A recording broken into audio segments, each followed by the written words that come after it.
Hey fellow stitchers, Cat Plays with Yarn here, and it's story time. So grab your cup of coffee, grab your emotional support animal, and let's get started. So this is going to be the story of how I learned to crochet, or why I learned to crochet, and who taught me how to crochet. So I didn't have a great life growing up, and I say it's not a great life. I didn't have an easy life. My life was pretty great, and it's made me the person I am today. And I don't think I would want it any other way because I think I'm a pretty amazing person now from the events that happened. So please keep that in mind. Um, as a kid, my parents ended up divorcing. And it was a very ugly public divorce. My dad decided to call a very popular radio station and tell them that he was having an affair with one of my mom's friends and he wanted a divorce.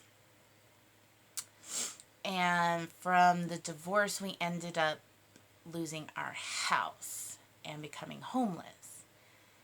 And my mom's best friend at the time and her family let us live with them. They graciously opened their home to us. And so we had 9 people living in a 2-bedroom, 1-bath house for 5 months. And it was amazing, friends. When I say that my mom's best friend, it's because she's currently still best friends with her. And the rest of our relationships have fallen through because of life.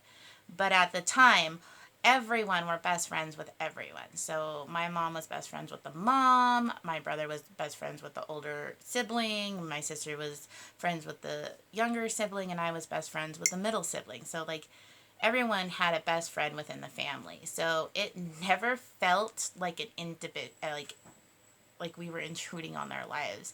It felt like a family unit.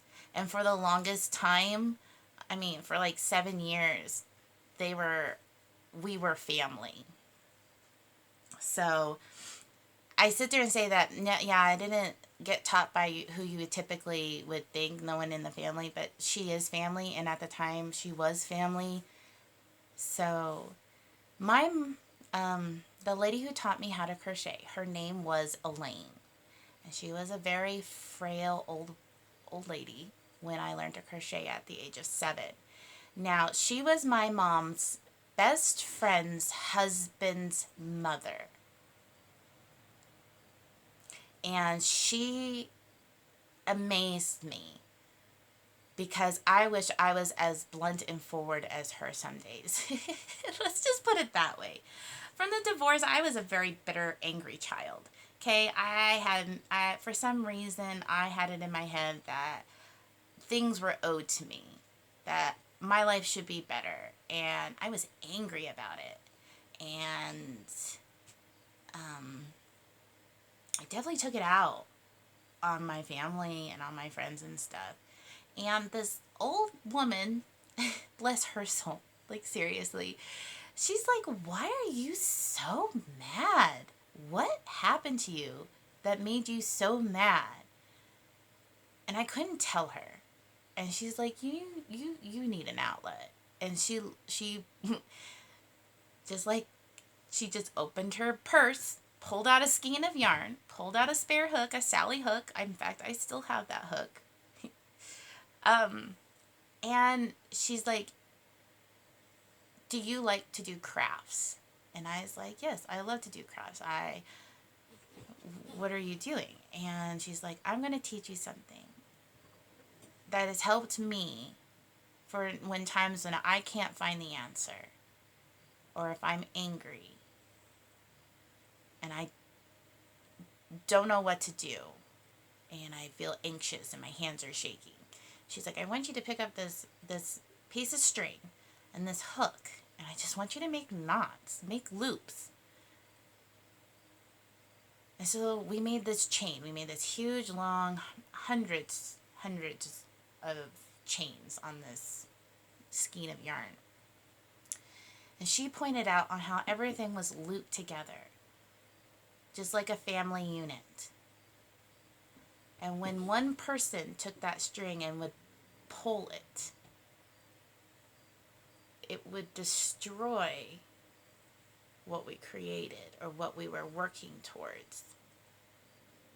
And it was that easy as just like words.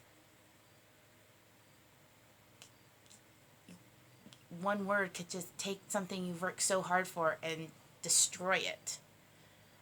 But she's like, the one great thing about it is it's just like life with crocheting. You just go back in where you are and you try again. And we know what happens usually the second time around. It's better than the first time around, and it's better quality work. And she's like, that's just how life is. And the fact is that I forgot about that until I had to sit back and look at who taught me how to crochet. I'm just in awe that I had forgotten that valuable lesson in life connected with crocheting. And I'm eternally grateful to this woman, Elaine. And like, I don't know if I am teaching my daughter how to crochet, how she taught me. And I'm using the life method. My child is not angry. My child has doesn't think she's privileged. She's very, very giving soul. But I definitely want to pass this on to her. And I definitely want to reinforce it. And it's part of a way of Elaine kind of living on through us. Like, she may be gone, but it's a way for her legend to continue. And that to me is something worth doing. So I crocheted during the whole divorce, the whole proceedings of the divorce and everything that happened during and after the divorce. And